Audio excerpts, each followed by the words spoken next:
se até o New York Times admite que esse julgamento é um julgamento abusivo, né, e faz isso na véspera do julgamento, uma matéria importante, nós só temos uma certeza: não será um julgamento técnico-jurídico, será um julgamento político, um linchamento, uma execução.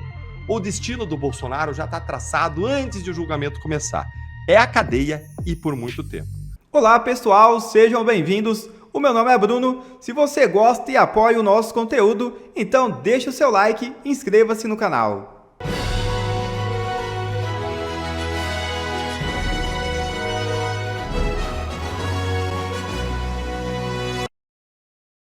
Urgente. Mendonça pode anular delação do Emaldo Cid. É isso mesmo.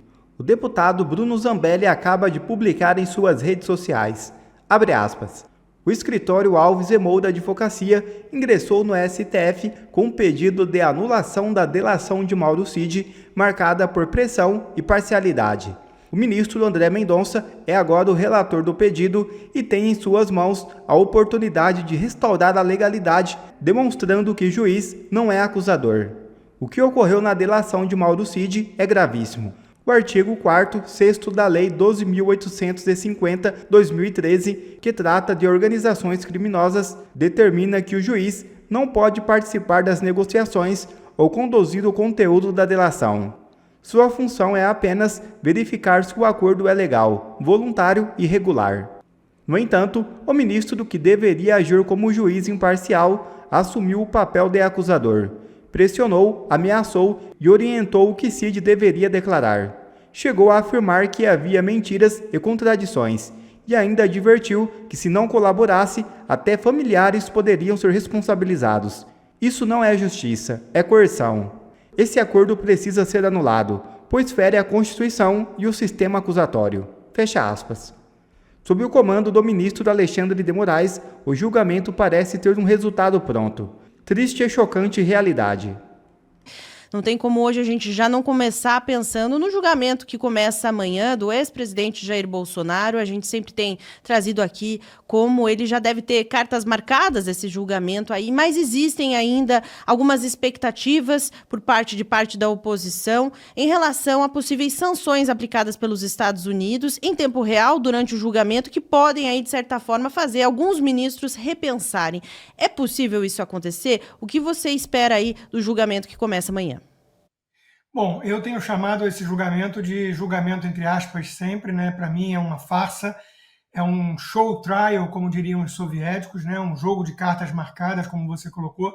O intuito é condenar e prender Bolsonaro desde o início, né? Humilhá-lo, e eles assim vêm fazendo nesse processo todo, que tem várias falhas processuais e até mesmo de competência do STF, inúmeros problemas, né? Que já foram apontados por vários juristas.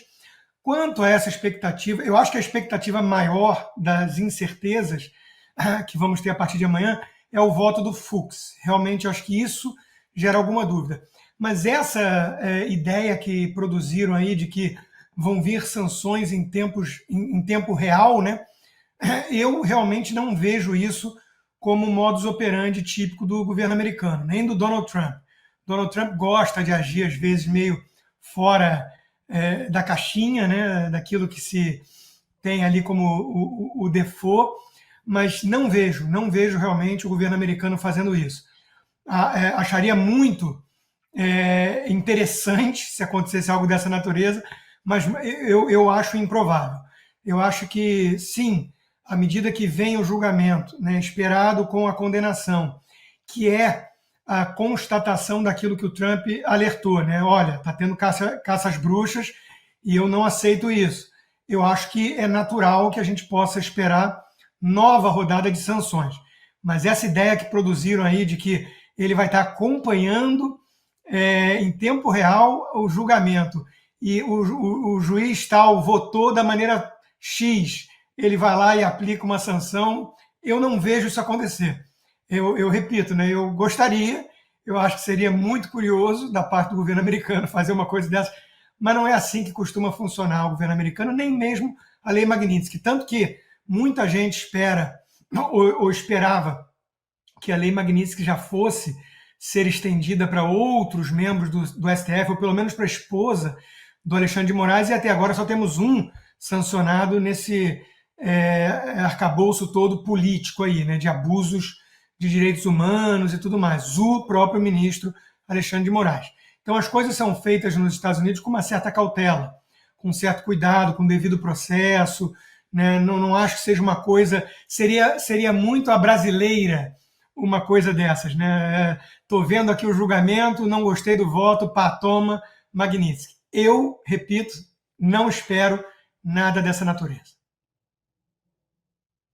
Constantino, na última sexta-feira, nós apresentamos aqui uma entrevista do Jason Miller, que é um dos principais assessores do presidente Donald Trump, falando da situação do Brasil, inclusive comparando a atuação da Polícia Federal com a Gestapo. Ele próprio, que foi vítima, né, de um desses inquéritos do ministro Alexandre de Moraes, foi parado no aeroporto em Brasília, interrogado por policiais federais. Como é que o senhor vê, que o senhor que está nos Estados Unidos, essa questão de quanto hoje essas informações têm chegado nos Estados Unidos? O próprio Steve Bannon já deu várias declarações se referindo ao Brasil. O quanto há hoje de consciência desses abusos que têm ocorrido no nosso país, nos Estados Unidos? É grande. O melhor exemplo para ilustrar isso não é nem o Jason Miller ou o Martin DeLuca, o advogado do Rumble, porque esses estão muito atentos, mas eles fazem parte, chamemos assim, do núcleo duro do MAGA, né, do movimento do Trump e tudo mais. Mas veja o que saiu no final de semana no New York Times, uma reportagem assinada pelo Jack Nickas, que é um jornalista que busca ser imparcial, eu admito isso e reconheço, tem um viés de esquerda, como todo o jornal do New York Times, né? Não é um jornal que pode ser acusado de trumpista, em hipótese alguma, mas mesmo o New York Times admitiu que tem vários problemas nesse processo e que o Alexandre de Moraes tem abusado da sua caneta, né? Então, esse abuso de poder por parte do STF, ele é público e notório. Eu gostaria de dizer que ele está mais presente na imprensa, né? Eu vou ser honesto aqui com a nossa audiência. Eu vi o New York Times, fiquei feliz com isso. A gente viu também a The Economist, a revista britânica, indo à contramão, dizendo que é absolutamente necessário um processo desses para barrar a ameaça à democracia que o bolsonarismo representaria. E aí você vê que foi realmente panfletagem ideológica pura, no caso da The Economist, porque carece de materialidade, de embasamento. Mas no dia a dia e nos canais de TV, mesmo a cabo, né, Fox News e outros, você não vê esse tema como prioritário. Até porque o presidente Donald Trump está muito ativo em muitas coisas ao mesmo tempo, né, que ele vem fazendo. Tem a questão da guerra da Ucrânia, tem a questão da justiça com as tarifas que ele está impondo no mundo todo, e ele teve algumas derrotas nessa área. Então, são vários assuntos que acabam tomando prioridade na pauta para os Estados Unidos e o Brasil acaba sendo relevado aí a um segundo plano, né? Mas, na mídia impressa, como eu disse, se até o New York Times admite que esse julgamento é um julgamento abusivo, né, e faz isso na véspera do julgamento, uma matéria importante, a gente percebe que sim, existe essa consciência, essa percepção. Muita gente está falando disso, em que pese ainda ser uma mídia especializada, né, uma coisa feita mais assim para consumo de quem realmente quer se informar a respeito disso de maneira específica. Eu gostaria que estivesse na boca do povo, mas em nome da honestidade intelectual, preciso dizer que não é assim que funciona. Talvez, quando houver a condenação tão esperada, aí vire assunto para Fox News, para televisão, né? Porque aí vamos ver, condenaram a 40 anos de prisão, vamos imaginar aqui, né? O ex-presidente Bolsonaro, e muita gente faz a associação com Donald Trump, falam que são fenômenos parecidos, né? O Trump foi muito perseguido nos Estados Unidos pela juristocracia também, e então acho que aí vai ganhar mais destaque. Hoje é uma coisa mais específica para quem quer se informar sobre isso, mas o que está saindo não está saindo com bons olhos, digamos assim, para a turma do STF.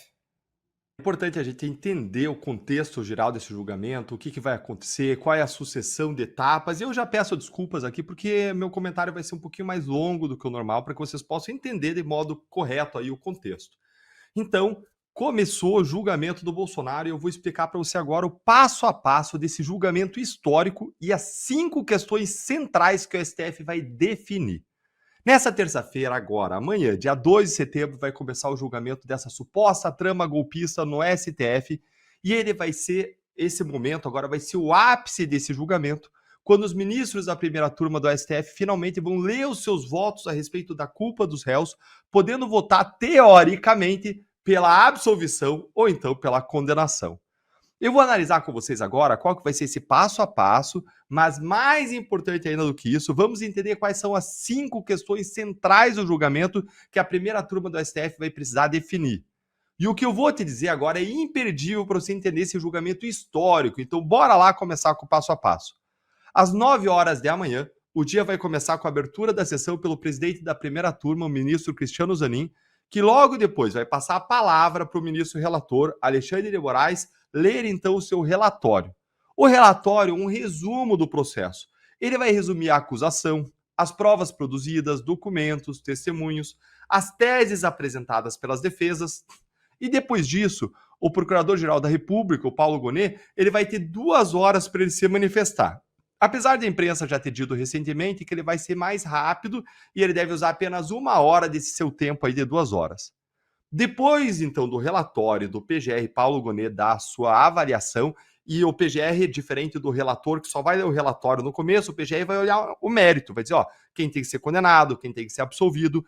Em seguida, a fala do PGR vai ser aberta a palavra para as defesas, ou seja, as defesas vão ter até 1 hora cada para falar.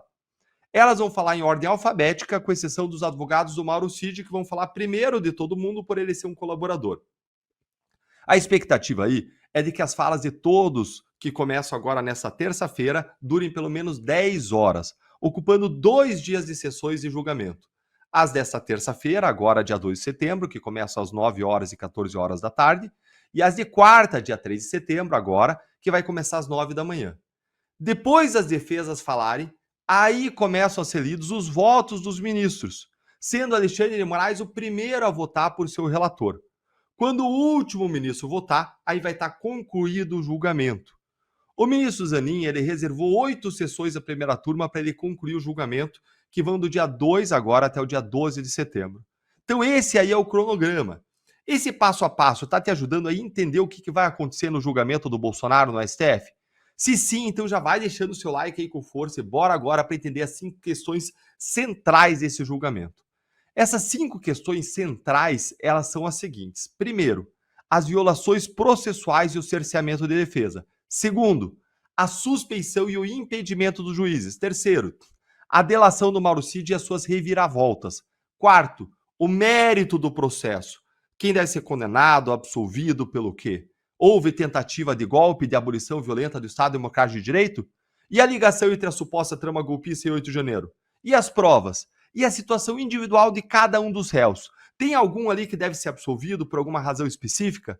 E, em quinto lugar, o quinto ponto é a dosimetria da pena, ou seja, quantos anos de prisão cada um vai ter que cumprir se for condenado. Bora então entender cada uma dessas 5 questões centrais muito brevemente, olhando aqui a floresta, gente, sem descer para analisar os detalhes de cada árvore. Primeira questão, então, são as violações processuais e cerceamento de defesa. Uma das principais reclamações das defesas, desde que essa ação penal começou, foram as várias violações processuais aos direitos dos réus e ao devido processo legal, ao contraditório, à paridade de armas, à ampla defesa. Desde o início, as defesas diziam que o Moraes ele não tinha entregue todas as provas obtidas pela Polícia Federal, enquanto o Moraes ainda insistia que tinha sim.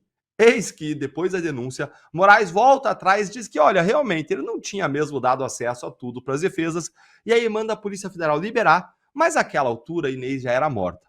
Há também o problema dos vazamentos seletivos à imprensa, do pouco tempo para análise do material antes da oitiva das testemunhas, da acareação entre os réus sem a gravação, sem a participação dos advogados, réus e testemunhas de outros núcleos da trama golpista. Todas essas violações processuais devem ser enfrentadas aí. E lembrando, esse é só o ponto 1. Vamos para o ponto 2. Segunda questão central. suspeição e impedimento dos juízes. Para mim, essa é a mais grave de todas. Essa aí já é ao mesmo tempo velha e clássica. Nós temos o Moraes, o juiz vítima dos crimes, suposto alvo dos planos de assassinato dos réus, que também é o juiz relator do processo, além dele ter atuado como investigador e acusador, né? Aí nós temos o Flávio Dino, que é o juiz policial, porque ele foi ministro da Justiça do Lula durante o 8 de janeiro. Ele coordenou a resposta do governo federal aos atos. Ele era o chefe da Polícia Federal que investigou os atos do 8 de janeiro e a suposta trama golpista. Além disso, como se não bastasse, Dino processou Bolsonaro pessoalmente e ele já chamou Bolsonaro de diabo, demônio, satanás, filho do demônio e de outros nomes. E aí a gente tem o terceiro aí, o Cristiano Zanin, que também atuou contra Bolsonaro como advogado no próprio TSE em defesa de Lula e que é aí Lula o principal opositor de Bolsonaro. A situação, gente, é tão grave, tão escancarada, que até o The New York Times, o maior jornal do mundo e que é progressista, ele criticou 3 dos 5 juízes que vão julgar Bolsonaro, dizendo que não parecem ser imparciais, ou seja, que parecem ser parciais. Bom, já vimos 2 pontos, as questões processuais e as questões relativas à suspeição e impedimento dos juízes. Vamos para a terceira questão central que vai ser definida, diz respeito à delação do Mauro Cid e às suas reviravoltas. O ministro Fux, ele disse durante o julgamento o seguinte, que eu separei aqui para ler para vocês. Ele disse o seguinte: vejo com muita reserva 9 delações do mesmo colaborador, cada hora acrescentando uma novidade. Mas me reserva a analisar a ilegalidade ou ineficácia dessa delação no momento específico. Pois o momento específico chegou. É agora que a delação do Cid tem alguma chance de receber pelo menos um voto de Fux pela sua anulação, depois de todas as suas discrepâncias e reviravoltas. Lembre que ela foi celebrada durante uma prisão ilegal de meses sem denúncia. Lembre dos vazamentos dos áudios de Cid espontâneos, detonando Moraes e a PF, dizendo que ele foi coagido a falar coisas que não ocorreram. Lembre da segunda prisão do Cid, das ameaças de Moraes de punir a família do Cid. Lembre da segunda leva das mensagens vazadas dele com o advogado de um dos réus. A previsão é de que o STF não anule, apesar de tudo isso, a delação, porque cairiam junto todas as outras provas decorrentes, cairia todo o processo.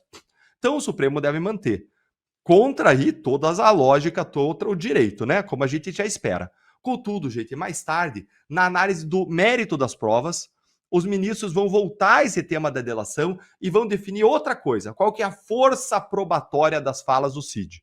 O quão fortes são essas provas diante de tudo que ele desdisse nos áudios espontâneos? O que tem comprovação, o que não tem nas provas, e se ele vai, de fato, também receber algum dos benefícios da delação, sendo que ele precisa ser condenado a uma pena menor do que 2 anos para ele não perder a patente de tenente-coronel e nem o salário do Exército. E minha previsão aí é de que o boi foi com a corda. É óbvio que ele vai ser condenado a uma pena maior e vai perder o cargo depois de tantas lambanças. Vamos agora para o 4º ponto central que vai ser definido, que é o mérito. E aqui a gente chega ao cerne da acusação. Questões como: houve tentativa de golpe de abolição violenta do Estado Democrático de Direito? Como houve golpe ou abolição se não teve um ato violento? Ah, mas teve o 8 de janeiro. Mas 8 de janeiro não pode ser golpe, porque era um domingo, sem autoridades, em Brasília, sem armas, sem tanques, com os chefes das Forças Armadas de férias ou fora de Brasília. É um crime impossível. E a ligação entre a suposta trama golpista e 8 de janeiro? Essa é a parte fraca da denúncia. Não existem provas que liguem uma coisa à outra. E as provas juntadas? Elas mostram que só houve um planejamento e nenhuma execução, no máximo uma desistência voluntária dos réus. Nesse momento, ainda vai ser definida a situação individual de cada um dos réus. Se algum tem que ser absolvido por algum crime, por alguma razão específica, e as provas contra o Ramagem e o Anderson Torres, por exemplo, são muito fracas. Mas há uma fraqueza geral das provas em relação ao todo, a todos os réus. Contudo, gente, vamos ser realistas, pé no chão. A expectativa aqui é de que o STF passe por cima de tudo e dê uma condenação ampla em relação aos réus, passando por cima das várias razões para absolvê-los.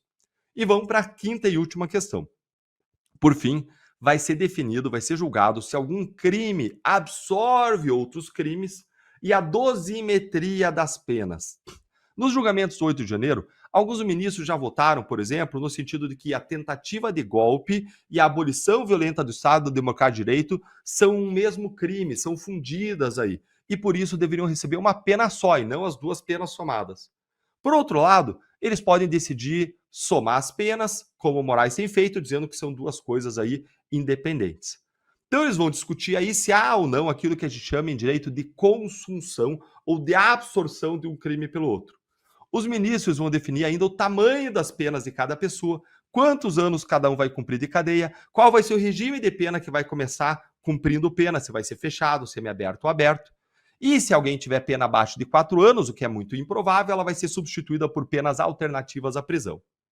É isso aí, pessoal. Então, como você pode ver, são muitas as questões e dúvidas que vão ser respondidas a partir de amanhã. Nós só temos uma certeza.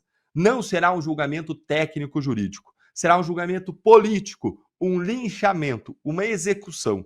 O destino do Bolsonaro já está traçado antes de o julgamento começar. É a cadeia e por muito tempo. Me conta aí a sua opinião aí nos comentários sobre o que vai acontecer.